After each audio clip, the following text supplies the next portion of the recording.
It's balmy in Houston compared to other parts of the country where it is the coldest it has been in a long time. A look at where the cold is crippling parts of the country. It kicks off tonight's 90-second nightcap.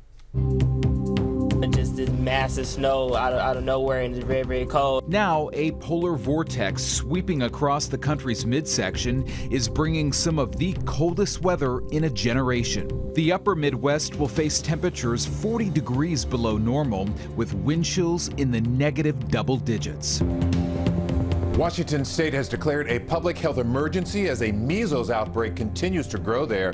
And this, of course, has a lot of parents concerned. It's very hard to change people's minds, especially when you're talking about the health of their children. Belima Marcus is a nurse practitioner in New York working to combat misinformation that claims vaccines cause cancer, diabetes, and autism, all disproven by the CDC. President Donald Trump's longtime associate Roger Stone formally entered a not guilty plea in federal court.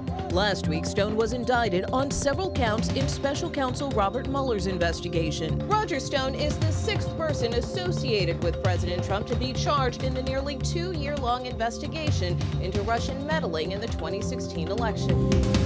TMZ reports Empire actor Jussie Smollett has been treated and released from the hospital after an alleged hate crime. According to a report, Smollett was approached by two men wearing ski masks at a subway in Chicago. They poured bleach on him, tied a rope around his neck, and yelled, "This is MAGA country."